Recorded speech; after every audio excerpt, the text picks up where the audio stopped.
주님은 요한에게 이 세상이 심판을 받아야 될 이유에 대해서 다양한 각도에서 보여주고 있습니다. 7 대접을 가진 천사 중에 하나가 요한에게 와서 세상의 본질, 세상의 정체를 보여줍니다. 그것은 큰 음녀, 곧 사단이 주장을 하는 세상의 환상이었습니다.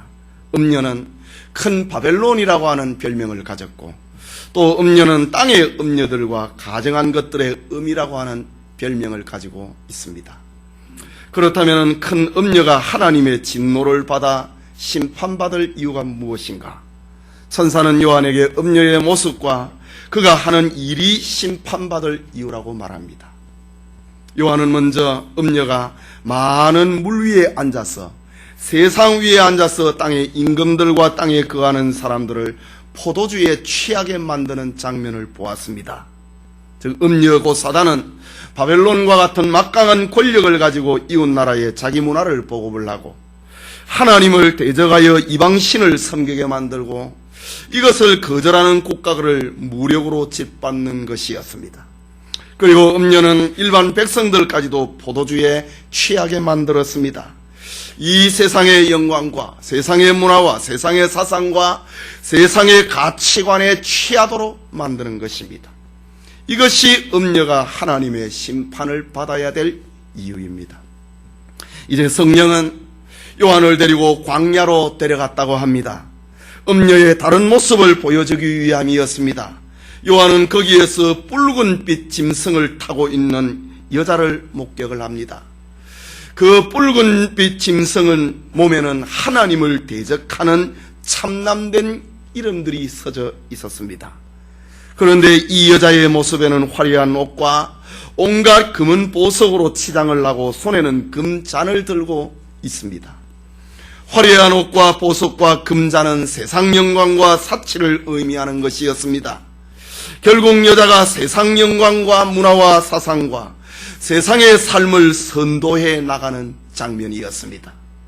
여자, 곧 음녀, 곧 사단은 사람들로 하여금 세상에서 영광받는 삶을 살아가게 만들고 세상에서 사치하는 삶을 좋아하고 그것을 삶의 가치로 이끌어가는 그런 장면이었습니다. 이것이 음녀가 하나님의 심판을 받아야 될 이유였습니다. 이처럼 성경은 요한에게 종말 시대를 살아가고 있는 성도들에게 세상의 정체가 무엇인지, 왜 하나님이 이 세상에 대해서 진노해야 되는지, 왜 하나님이 세상과 사탄을 심판해야 되는 이유를 이렇게 밝히고 있는 것입니다. 계시록 17장에서 계속이 되고 있는 오늘 본문은 음녀의 활동에 대해서 좀 더 구체적으로 묘사하고 있습니다. 이 시간 큰 음녀를 태운 짐승이 음녀를 태우고 있다. 짐승이 사탄을 태우고 있다. 그것이 요한이 보았던 환상입니다. 지난 시간에 이어서 계시록 강해 계속하고자 합니다. 먼저 성도들의 피에 취해 있는 음녀의 모습을 보았습니다. 음녀가 온 세상의 군왕들과 백성들을 그 음행의 포도주에 취하도록 만들었는데 자기 자신은 성도들의 피에 취해 있었다라는 겁니다. 6절 말씀입니다. 또 내가 보매 이 여자가 성도들의 피와 예수의 증인들의 피에 취한지라 내가 그 여자를 보고 기히 여기고 크게 기히 여겼다. 놀랐다 라는 말입니다. 여기 성도들과 예수의 증인, 이것을 구분하고 있는 것은 성도와 예수의 증인이 다르다고 하는 말이 아니라 성도는 예수 증인의 삶을 살아가는 자라고 하는 것을 보여주고 있습니다.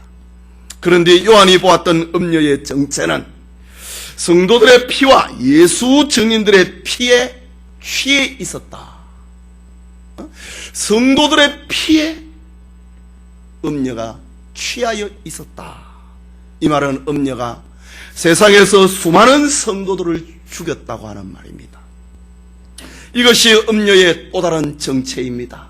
하나님의 심판을 받아야 될 음녀의 정체입니다. 이것은 음녀와 성도는 세상에서 함께 어울릴 수 없고 세상에서 공존할 수 없는 존재라고 하는 것을 다시 한번 보여주고 있습니다. 음녀 곧 사단은 세상에서 하나님을 향하여서 불신앙과 우상숭배의 포도주에 취하도록 만드는 자입니다. 음녀는 바벨론 문화와 바벨론의 사상과 바벨론의 삶을 보급을 하면서 그것을 추구하고 그것을 삶의 가치로 삼고 그것을 취하게 만드는 일을 하는 자입니다. 음녀는 세상 문화와 세상의 사상과 쾌락을 포도주처럼 달콤하게 만들고 마시면 즐겁고 헤어나오지 못하도록 하는 것입니다. 음녀는 결국 세상으로 사람들로 하여금 세상에 취해버리도록 바벨론과 같은 세상에 힘의 논리를, 사치의 논리를 주창하고 있는 이 세상에 취하도록 만들어버린다라는 것입니다. 그런데 성도가 누구입니까? 곧 예수의 증인들은 누구입니까? 우상이 아니라 하나님만을 섬기는 삶을 목적으로 사는 자입니다. 바벨론 문화와 바벨론 사상을 본받는 것이 아니라 하나님의 성품을 본받는 것을 삶의 가치로 여기는 사람들입니다. 세상의 명예와 재물과 힘과 사치를 그것을 삶의 보람으로 여기지 아니하고 그리스도가 이 세상에 사셨던 것처럼 하나님의 말씀을 삶의 가치로 여기는 이가 성도입니다.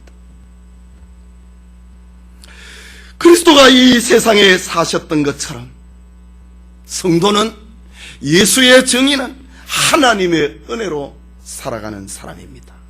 그러니 세상 권세를 가지고 있고 붉은 짐승을 타고 있는 음녀 사탄은 성도와 예수의 증인을 용납할 수 없는 것입니다. 자기를 안 따라온다 이거지요. 자기가 주장을 하고 있는, 전하고 있는 세상 문화를 성도는 안 따라온다 이거지. 안 먹는다 이거지. 안 마신다 이거지요. 세상이 음녀가 주장하고 가르쳐주고 있는 삶의 가치를 신자들은 그것을 목적으로 여기지 않는다는 것입니다. 성도와 예수의 증인들을 이런 이유 때문에 음녀는 용납할 수 없는 것입니다. 세상은 오직 예수, 오직 믿음, 오직 은혜로 살려고 하는 성도들을 거부합니다. 이것이 음녀가 성도, 곧 예수의 증인들을 죽이는 이유입니다. 바울의 고백처럼 무릇 그리스도 예수 안에서 경건하게 살고자 하는 자는 핍박을 받으리라고 했습니다. 이유는 세상은 바로 짐승을 타고 있는 음녀의 문화, 짐승을 타고 있는 음녀의 사상, 짐승을 타고 있는 사탄의 정치, 짐승을 타고 있는 사탄의 교육에 이미 취해 있기 때문에 신자가 그것을 취하지 아니하고 그것을 마시지 아니하니 이 음녀가 성도 예수 증인의 피에 취해 있다라고 합니다. 세상은 이 짐승이 공급을 하고 있는 음행의 포도주에 취해 있는 세상입니다. 교육과 문화와 정치와 사상과 삶의 가치와 삶의 보람, 이것이 전부 짐승이 공급을 하고 있는 거기에 취해버렸다. 그것을 가리켜서 성경은 음행의 포도주다라고 말합니다. 여러분, 이것은 교회라고 해서 예외가 아닙니다. 참된 교회는 양적 성장이 아니라 구원의 감격을 추구합니다. 참된 교회는 물질의 풍요함을 목적으로 하지 아니하고 그리스도를 닮아가는 것을 목적으로 여깁니다. 건물의 화려함을 쫓아가지 아니하고 그리스도인의 아름다운 성품을 쫓아갑니다. 참된 교회는 오직 그리스도의 십자가와 부활의 영광을 자랑으로 여깁니다. 그러나 음녀에 취해버린 교회가 있다. 음녀에 취해버린 교회는 진리의 외침을 거부합니다. 많이 모이는 것을 목회 성공이라고 합니다. 물질적으로 부유해지는 것이 하나님의 축복이라고 합니다. 많은 권력자와 부자들을 구성원으로 가지는 것을 축복이라고 말합니다. 그래서 끊임없이 물량주의를 추구하고 끊임없이 물질의 풍요와 화려함을 추구합니다. 음료에 취해 있는 교회입니다. 뿐만이 아니라 음료에 취해 있는 교회는 소유에 대해서 얼마나 철저한지 모릅니다. 다른 교회를 세워도 그 교회를 지배하려고 합니다. 교회를 소유하려고 합니다.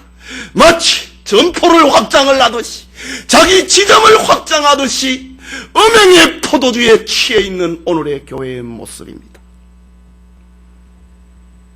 자기 교인이 다른 교회로 가면 그것을 저주합니다. 내 교회 가까운 곳에 누군가 교회를 세우면 좋지 않은 소문을 퍼뜨려서 방해를 합니다. 이것이 바로 음행의 포도주에 취해 있는 교회의 모습입니다. 그렇다면 종말의 성도와 교회는 음료의 속성을 바로 알아야 됩니다. 바벨론의 사고방식이 어떤 것인가에 대해서 교회는 눈을 떠야 됩니다.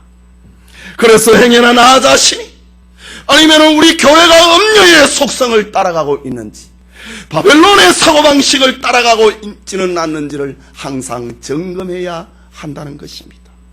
여러분, 음료와 예수의 정의는 서로 어울리거나 공존할 수가 없습니다. 그래서 영감의 사도 바울은 고린도후서 6장 14절과 5절에 기록을 하기를, 너희는 믿지 않는 자와 멍에를 같이 하지 말라. 의와 불법이 어찌 함께하며 빛과 어둠이 어찌 사귀며 그리스도와 벨리알이 어찌 좋아하며 믿는 자와 믿지 않는 자가 어찌 상관하며 하나님의 성전과 우상이 어찌 일치가 되리요.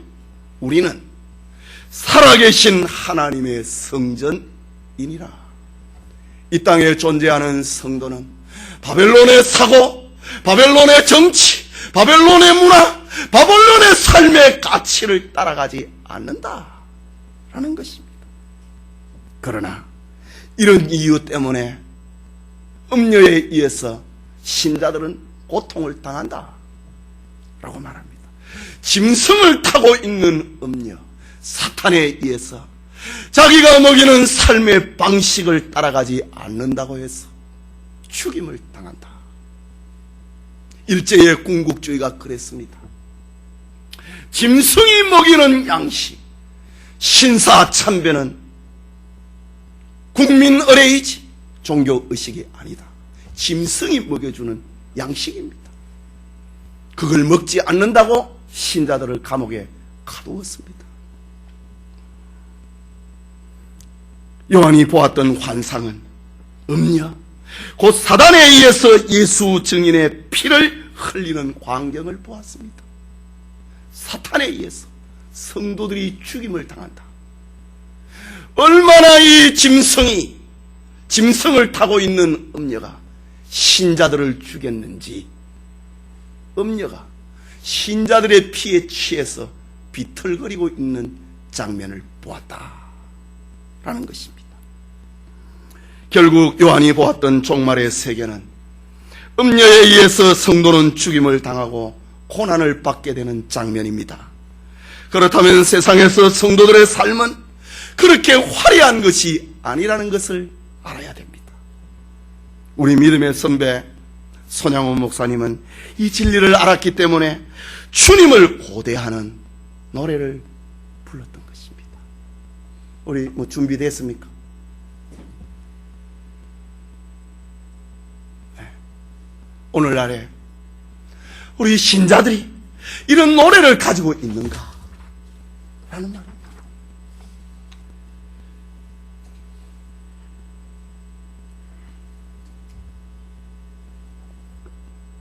제가 악보를 드리지 않았습니까?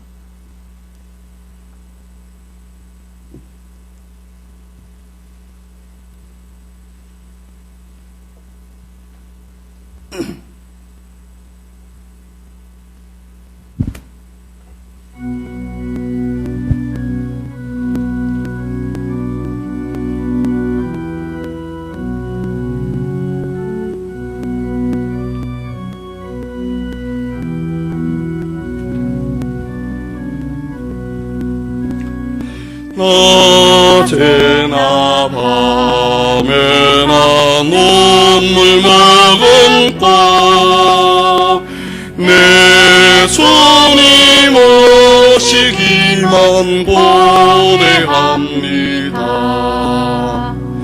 가실 때 다시 오마하신 예수님, 오 주여 언제나 오시렵니까? 고독하고 쓸쓸한 힘들판에서 희미한 등불만 밝히어놓고 오실 줄만 고대하고 기다리오니, 오 주여 언제나 오시렵니까? 먼 하늘 이상한 구름만 봐도 행여는 주님 오시는가에 머리 들고 멀리 멀리 바라보는 마음, 오 주여 언제나 오시렵니까? 내 주님 자비한 손을 붙들고 멸류관 곳으로 찬송 부르며 주님 계신 그곳에 가고 싶어요. 오 주여 언제나 오시렵니까? 신부되는 교회가 흰옷을 입고 기름 준비 달려놓고 기다리오니, 도적같이 오심하고 오신 예수님, 오 주여 언제나 오시렵니까? 천년을 하루같이 기다린 주님,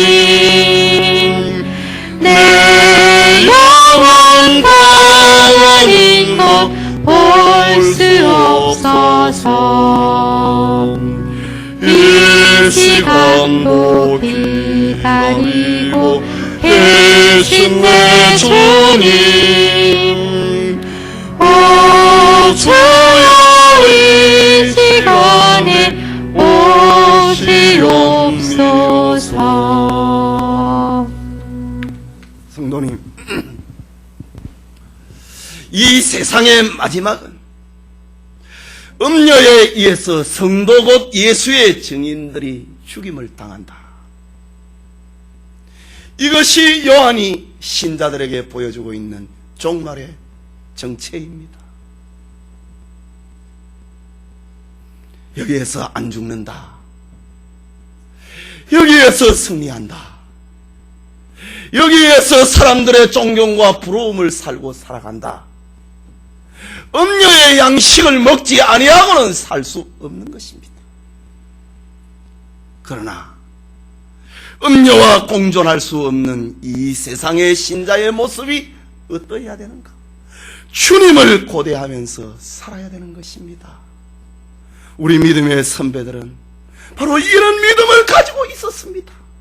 이런 믿음을 가지고 한국교회를 세웠습니다. 오늘의 신자들이 이 믿음을 지금 다 까먹고 있다 이거지.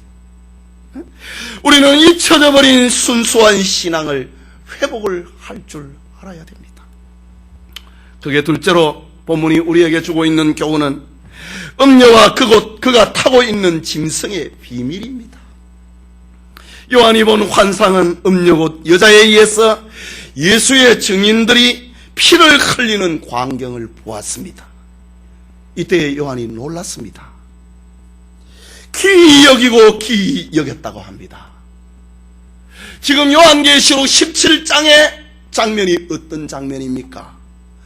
음녀가 심판받는 장면입니다.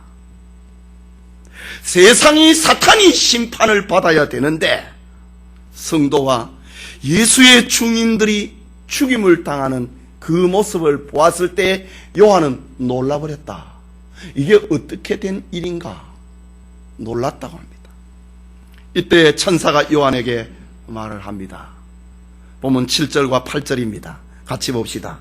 천사가 가로되 왜 기이 여기느냐?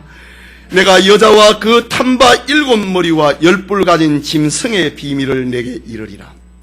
내가 본 짐승은 전에 있다가 시방 없으나 장차 무적행으로부터 올라와 멸망으로 들어갈 자니 땅에 거하는 자들로서 창세 이후로 생명책에 농명되지 못한 자들이 이전에 있다가 시방 없으나 장차 나올 짐승을 보고 기이 여기더라. 6절에 요한이 기이 여기는 거하고 8절에 생명책에 농명되지 못한 사람이 기이 여기는 거하고는 좀 다릅니다. 요한이 놀랐다. 이것은 이 장면이 어떻게 된 일이냐? 라는 것이고, 지금 8절에 생명책에 농명되지 못한 이들이 기이 여겼다. 아, 그가 우리의 신이구나. 놀라고 따라갔다. 이런 의미입니다. 오늘 읽은 본문의 핵심은 여자가 타고 있는 짐승은 멸망으로 들어갈 자라고 하는 겁니다. 또 생명책에 농명되지 못한 자들은 짐승을 보고 기이 여긴다 라는 말입니다. 천사는 음녀가 타고 있는 짐승의 비밀을 요한에게 들려줍니다. 그 요한에 들려주고 있는 비밀은 요한계시록 13장과 조화를 이루어서 봐야 됩니다. 계시록 13장에 보면은 바다에서 올라오는 짐승과 땅에서 올라오는 짐승이 등장합니다. 바다에서 올라오는 짐승은 용으로부터 사탄으로부터 권세와 보좌와 능력을 부여받습니다.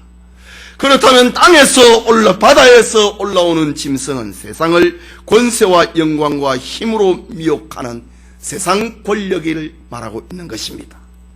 그런데 땅에서 올라오는 짐승이 바다에서 올라오는 그 짐승에게 사람들을 데리고 가서 거기에 경배하라고 합니다. 이 말이 무슨 말입니까? 바다에서 올라오는 짐승, 곧 세상을 인정하라고 하는 것입니다.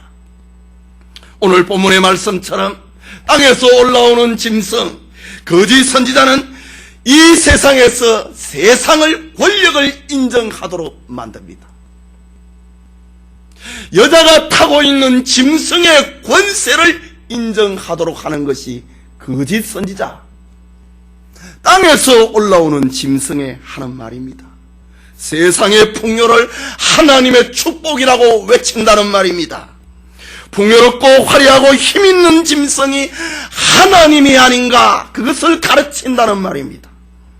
이것이 거짓 선지자가 바다에서 올라오는 짐승에게 경배하는 모습입니다.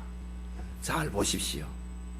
땅에서 올라오는 짐승은 거짓 선지자인데 용에게 경배하게 하지 아니하고, 그 앞에 나왔던 짐승, 바다에서 올라오는 짐승, 세상 권력 앞에 엎드려 절하게 한다. 세상을 인정을 하라고 하는 겁니다. 이것이 거짓 선지자의 정책입니다. 창세 이후로 생명책에 농명되지 못한 자들은 그 사실을, 그 비밀을 알지 못합니다. 그래서 기이 여깁니다. 그래서 저들은 땅에서 올라오는 거짓 선지자가 시키는 대로 바다에서 올라오는 짐승을 신으로 섬깁니다. 바다에서 올라오는 짐승 위에 여자가 타고 있지 않습니까? 세상의 힘을, 세상의 권력을, 세상의 부를, 세상의 화려함을 하나님으로 인정을 하라고 하는 것이 땅에서 올라오는 짐승의 정체입니다.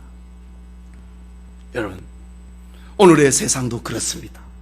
절대 다수의 사람들은 이 세상의 배후에 있는 짐승을 보지 못합니다. 그 짐승 위에 여자가 타고 있다고 하는 것, 사탄이 타고 있다고 하는 것을 알지 못합니다. 세상 배후에는 짐승이 있다는 사실에 생각하지 않습니다. 세상의 배후에 사탄이 있다고 하는 사실을 전혀 눈치채지 못합니다. 오히려 그것을 하나님으로 가르칩니다. 저들은 참된 하나님의 이름이 회방받는 것에 대해서는 알지 못하고 그것이 하나님인 줄 아는 것입니다. 여러분, 만약에 여러분이 세상의 힘과 권세와 물질의 풍요함을 전부로 여긴다면 그것은 오늘 계시록 7장에 나타나고 있는 짐승의 정체를 알지 못하는 자와 다름없습니다. 여러분은 자신을 대단한 존재로 여기고 있습니까? 아마 우리 가운데 자신을 대단한 존재로 여기는 사람은 아마 없을 것입니다. 그저 별 볼 일 없는 존재이고 내놓을 것도 큰 소리 칠 것도 없다고 하는 것이 아마 우리 가운데 대부분일 것입니다. 그렇다면 다시 한번 생각을 해야 됩니다. 자신에게 내가 별 볼 일 없다, 내가 대단한 존재다, 이런 평가를 내리고 있는 기준이 무엇인가? 라는 겁니다. 성경에서 인간에 대해서 평가하는 대로 사람은 악하고 죄인이고 쓸모없는 벌레와 같은 인생이기 때문에 내가 지금 별 볼 일 없는 존재라고 하는 그런 평가를 내리고 있는지, 아니면은 세상에 가진 것이 없고 자랑할 것도 없고 별 볼 일 없다고 여기기 때문에 나는 대단한 존재가 아니라고 생각을 하는지 말입니다. 성경의 경고라면은 정말 우리 자신을 바라보고 있는 것입니다. 그러나 내가 이 세상에서 가진 것이 없고 누린 것이 없고 배운 것이 없기 때문에 나는 대단한 존재가 아니다, 이런 마음을 가지고 있다면 우리는 정말 문제입니다. 우리의 믿음이 정말 문제라고 하는 말입니다. 신자가 신자답지 못하다고 하는 것은 바로 이런 세상의 평가에 귀를 기울이고 있는 것입니다. 세상이 평가할 때에 나를 대단한 존재로 안 여기니까 나는 대단하지 못하다. 그 아주 잘못된 사고입니다. 내가 대단하지 못한 존재라고 하는 것은 성경에 내가 죄인이라고 말하기 때문에 대단하지 못하다, 거기에서 출발해야 되는 것입니다. 가진 것이 적고 배운 것이 적고 누리는 것이 적기 때문에 내세울 만한 것이 없기 때문에 나는 대단하지 못하다, 이거는 바벨론 사고에 물들어 있는 것입니다. 바울은 고린도서 6장 2절에 성도가 세상을 판단할 것은 너희가 알지 못하느냐, 세상도 너희에게 판단을 받거든 지극히 작은 일 판단하기를 감당치 못하겠느냐 라고 했습니다. 여러분, 성도는 세상을 판단하는 위치에 있지 세상이 성도를 판단하는 위치에 있지 않다고 성경은 말합니다. 그럼에도 불구하고 우리가 세상의 판단과 세상의 평가에 대해서 노심초사한다면 그것은 세상을 판단하는 위치에 있는 것이 아니라 성도의 가치를 깨닫지 못하고 있는 것입니다. 여러분, 신자라고 하는 사람은 그것은 믿는다고 하는 말입니다. 믿음이라고 하는 것은 마음먹으면 얼마든지 쉽게 가질 수 있는 것이 아닙니다. 성경은 믿음에 대해서 말하기를 하나님의 선물이라고 했습니다.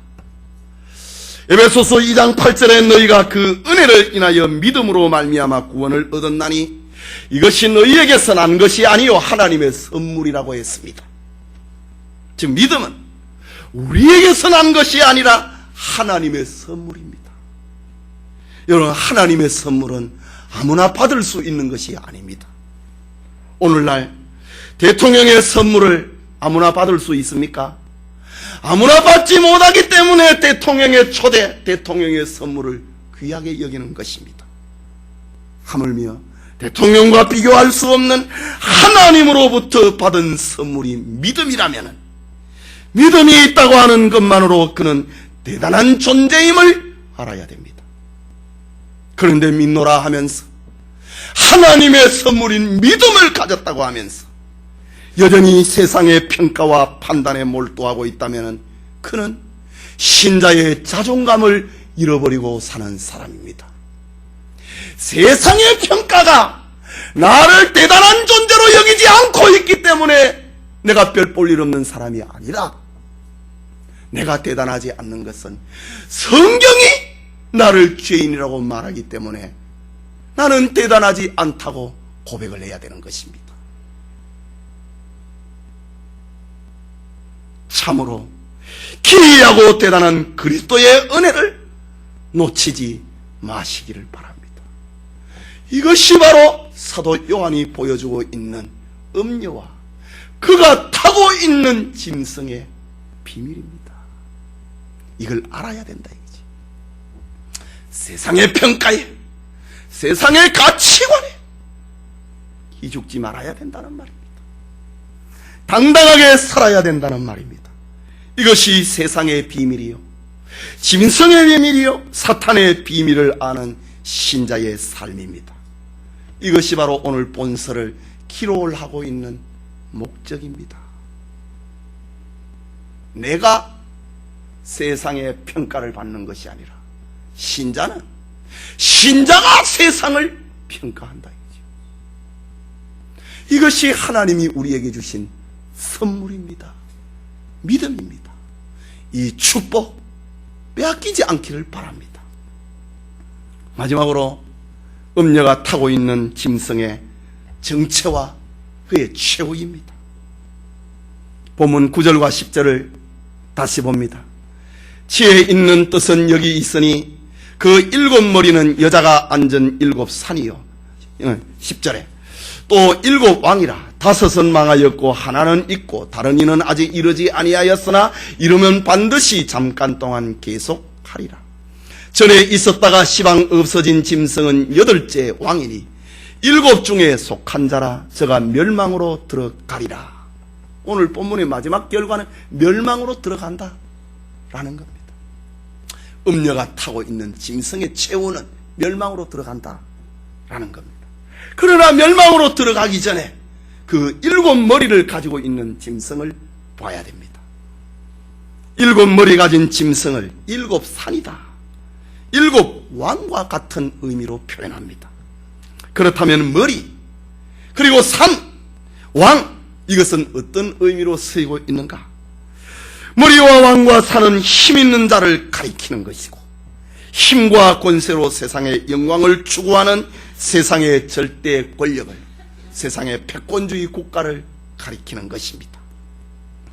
다시 10절에서 13절을 보면은 5은 망하였고 하나는 있고 다른 이는 아직 이르지 아니하였으나 이르면 반드시 잠깐 동안 계속하리라.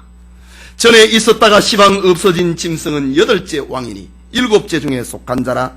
저가 멸망으로 들어가리라. 내가 보던 10뿔은 10왕이니 아직 나라를 얻지 못하였으나 다만 짐승으로 더불어 임금처럼 권세를 일시동안 받으리라. 저희가 한 뜻을 가지고 자기의 능력과 권세를 짐승에게 주더라. 좀 어려운 본문입니다. 천사가 요한에게 말하기를 7왕 가운데 5은 망하였다고 합니다. 이것은 역사적으로 말을 하면은 지금 이 짐승, 여자가 타고 있는 짐승은 바다에서 올라오는 짐승이었고 세계의 패권주의 국가를 말합니다. 다니엘은 이 패권주의 국가에 대해서 나라 지명까지도 말을 했습니다. 그리고 오늘 본서를 기록을 하고 있는 요한은 5마리는 망했다. 그 망한 5마리는 바로 애굽이라고 하는 나라요, 아수르와 바벨론과 페르시아와 헬라라고 하는 나라입니다. 망했다. 이 말은 저들의 하나님의 심판을 받아서 세상에서 끝났다는 말입니다. 계속해서 여자가 타고 있는 짐승의 정체를 말하기를 하나는 있다고 합니다. 사도 요한이 보고 있는 그 시점을 지금 두고 하는 말입니다. 하나는 있다. 그렇다면 본서가 기록된 때의 짐승이 무엇인가? 로마를 가리킵니다. 그러나 우리는 이 여섯 번째 머리 로마를 로마로고만 한정하기보다는 현재 오늘 우리가 살고 있는 시대의 권세와 실력을 가지고 있는 권력을 행사하는 것으로 봐도 큰 무리는 아닙니다. 그리고 마지막에 다른 이는 아직 이르지 아니하였으나 일곱 번째 머리, 일곱 번째 짐승, 일곱 번째 산, 일곱 번째 왕, 그는 아직 이르지 아니하였으나 이르면 반드시 잠깐 동안 계속되리라 라고 합니다. 이것은 일곱 번째 왕을 가리킵니다. 그런데 이 짐승은 두 개의 얼굴을 하고 있습니다. 처음에 나타난 짐승은 없어지는 것 같다가 죽는 것 같다가 다시 살아나기 때문입니다.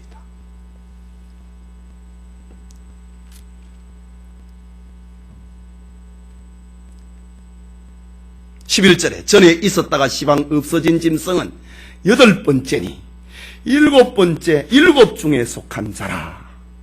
저가 멸망으로 들어가리라. 여덟 번째 짐승 같지만은 실상은 일곱 번째 짐승이었다고 하는 말입니다. 사람은 그 짐승을 가리켜서 여덟 번째가 아닌가 혼돈합니다. 그러나 실상은 일곱 번째 짐승의 또 다른 모습이었습니다. 요한계시록 12장에도 죽었다가 살아난 짐승이라고 표현을 합니다. 그렇다면 우리가 지금까지 살펴보았던 계시록의 내용과 오늘 본문의 내용을 조화를 연결을 해서 살펴보아야 됩니다. 이 짐승의 정체, 일곱 번째 짐승의 정체는 분명합니다. 그 짐승은 계시록 12장에 나오고 있는 붉은 용, 옛뱀이라고도 하고 막이라고도 하는 자입니다. 그리고 13장에서 나타나고 있는 바다에서 올라오는 짐승, 권력이라고 하는 짐승과 땅에서 올라오는 짐승, 거짓 선지자가 합세한 장면입니다. 계시록 16장 14절에는 이 짐승이 합세한 짐승을 가리켜서 개구리같이 더러운 새 영이라고 표현합니다. 그가 온 천하 임금을 규합을 하고 큰 전쟁을 준비한다고 합니다. 그렇다면 지금 마지막 일곱 번째 짐승, 여자가 타고 있는 일곱 번째 짐승은 적그리스도고 인류의 최후의 전쟁인 아마겟돈 전쟁을 일으키는 주범입니다. 이때의 세계에 산재하는 교회와 성도는 죽음의 위기를 면치 못할 것입니다. 이것이 역사의 마지막 전쟁이라고, 아마겟돈 전쟁이라고 16장에서는 말을 했습니다. 그런데 오늘 이 16장에 나타나고 있는 아마겟돈 전쟁과 오늘 본서의 17장 14절의 말씀과 연결을 해야 됩니다. 저희가 어린 양으로 더불어 싸우려니와 어린 양은 만주의 주시요 만왕의 왕이심으로 저희를 이기실 터이요 또 그와 함께 있는 자들 곧 부르심을 입고 빼내심을 입고 진실한 자들은 이기리로다. 아마겟돈 전쟁의 그 실상입니다. 이것이 바로 오늘 17장 14절 저희가 어린 양으로 더불어 싸우려니와, 저희가 누구입니까? 여자가 타고 있는 짐승입니다. 즉 그리스도입니다. 저희가 어린 양으로 더불어 싸우려니와 어린 양은 만주의 주시요 만왕의 왕이심으로 저희를 이기실 터이요 또 그와 함께 있는 자들 곧 부르심을 입고 빼내심을 입고 진실한 자들은 이기리로다. 오늘 17장 14절의 말씀이 요한계시록 전체의 주제입니다. 짐승이 교회를 괴롭힌다. 짐승이 하나님을 대적한다. 그 마지막 전쟁이 아마겟돈 전쟁이다. 그러나 어린 양이 이긴다. 어린 양 예수님이 이긴다. 그리고 그와 함께한 신자들이 이긴다. 이것이 계시록의 주제입니다. 어린 양 예수님께서 만주의 주시고 만왕의 왕이심으로 사탄과 사탄의 왕국을 이긴다고 합니다. 그리고 그와 함께한 자들도 이긴다고 들려줍니다. 그런데 성경은 이긴 자를 가리켜서 어린 양과 함께하는 자의 정체를 말합니다. 그들은 부르심을 입은 자들이다. 바로 하나님의 기쁘신 뜻에 안에서 초청된 자들을 말합니다. 빼내심을 얻은 사람들이다. 하나님의 기뻐하심을 따라 창세전에 그리스도 안에서 선택받은 사람을 말합니다. 진실한 자들이다. 바로 독실한 그리스도인을 가리킵니다. 어린 양 예수님과 하나님 앞에 부름을 받은 사람, 하나님 앞에 선택을 받은 사람, 그리고 진실한 그리스도인은 이 세상 마지막에 이긴다. 사탄을 이긴다. 그것이 계시록의 주제입니다. 이제 본문에서 말하고 있는 짐승의 정체와 그 최후를 공개하고 있습니다. 여자가 탄 짐승은 이 세상이 하나님의 은총으로 되어지는 것을 거부하는 자들입니다. 인간의 힘과 권세를 의지하고 자랑하던 세력을 말합니다. 바벨론을 말합니다. 그 권세에 속한 자로 살아가는 모든 존재가 짐승에게 경배를 하고 짐승과 함께 멸망에 처해질 생명책에 농명되지 못한, 기록되지 못한 자들을 말합니다. 그러나 사람들은 짐승의 실체에 대해서 모릅니다. 짐승을 경배의 대상으로 삼습니다. 거짓 선지자는 그 짐승을 경배하라고 외칩니다. 힘이 축복이고 권세가 하나님의 은혜고 하나님의 축복이라고 외칩니다. 그래서 바벨론을 따라간다.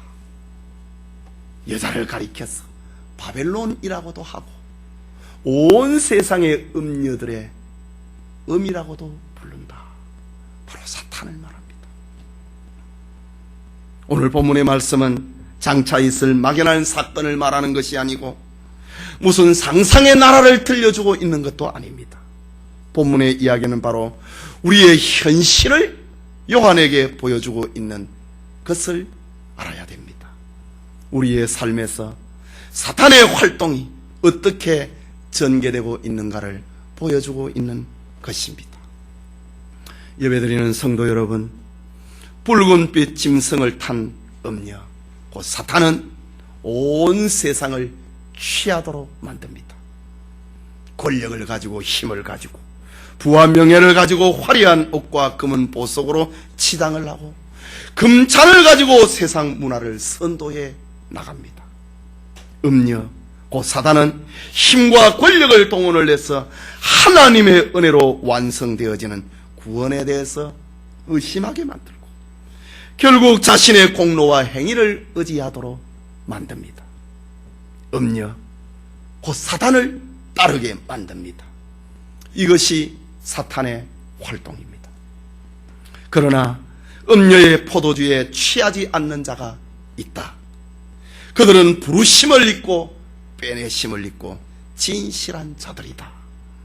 그들은 자신의 힘으로는 구원 얻을 수 없음을 알고 오직 그리스도만을 의지하는 사람들, 그들이 곧 하나님의 택하신 백성이라고 하는 것입니다. 음녀는, 사탄은 자기를 따르지 않는 자, 자기가 주는 양식에 취하지 않는 신자들을 핍박을 합니다. 세상의 힘과 권세와 영광을 가지고 신자들을 미혹합니다. 자기를 따르지 않고 자기가 주는 포도주에 취하지 않는 자, 성도, 곧 예수의 증인들을 죽이기까지 합니다. 결국 사탄의 활동의 목적은 그리스도의 피의 은혜가 세상에 전파되지 못하도록 방해하는 것에 있다는 것을 보여주고 있습니다. 여러분, 교회라고 모두가 다 교회가 아닙니다. 교회란 오직 그리스도의 은혜만을 고집을 하는 무리들입니다. 자기의 힘과 자기의 행위를 공로로 삼는 것이 아니라 주님의 행위에 모든 공로가 있음을 고백하는 우리가 참된 교회입니다. 이들이 세상에서 힘을 세상의 논리로 삼지 아니하고 자기 공로를 보지 않는 사람들입니다. 누가복음 17장 10절의 말씀처럼 명령을 다 행한 후에 이르기를 우리는 무익한 종이라 우리의 하여야 할 일을 한 것뿐이라 오직 그리스도의 은혜만을 붙드는 사람들입니다. 이것이 음료와 그가 탄 짐승을 이기는 비결이다. 저희가 어린 양으로 더불어 싸우려니와 어린 양은 만주의 주시오 만왕의 왕이심으로 저희를 이기실 터이요 또 그와 함께 있는 자들 곧 부르심을 입고 빼내심을 입고 진실한 자들은 이기리로다. 이 축복이 우리 모두와 함께 하기를 소원합니다.